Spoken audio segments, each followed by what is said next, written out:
So you met history. You've had that great year, then moved on.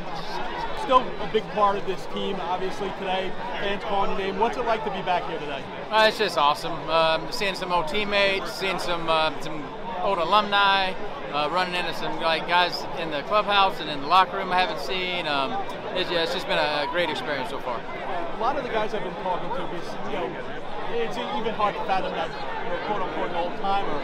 But the game has changed even since you left it, with the analytics and the different metrics that pitchers have available to them.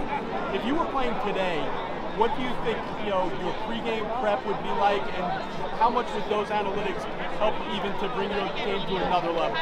Well, I mean, it's funny how scouting has changed. I used to do scouting myself off of VCR tapes, right? Then we went to DVR, DVD. I love the information. I think there's a certain amount of certain people you can give that a lot of information to. Certain people can't. I think you have to figure out who those people are. Me myself, I love the information.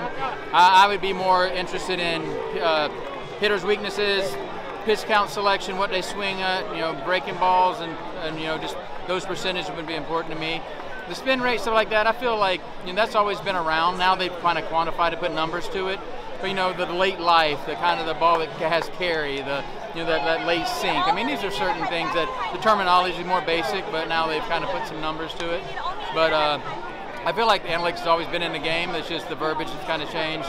And for me personally, I enjoy a lot of it. There's some that might be a little bit too much for me. Some guys can handle it, but I do love the information. And the other thing that's kind of changed is the definition of a quality start. If you were pitching now with your numbers and how deep you pitch into a game, how much money do you think you'd be getting? Well, money's one, but you also think longevity. If you're pitching 5 and 6 innings opposed to trying to pitch more innings, you're taxing your arm a little less, so then you can pitch more years, and that can equate some more money too. But hey, the dynamics of the bullpen has changed since we were here. Some of my best friends were guys in a bullpen. I'm like, bro, I said, you've been making so much money now. They're like, oh, I know.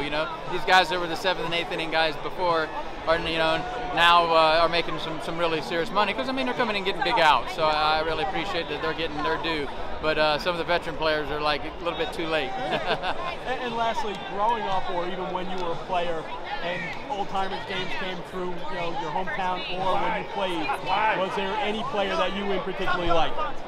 Kirk Gibson's my favorite all-time player. Him and Pete Rose are my two guys. They always played the game hard, played 100%. So those were my guys I always followed.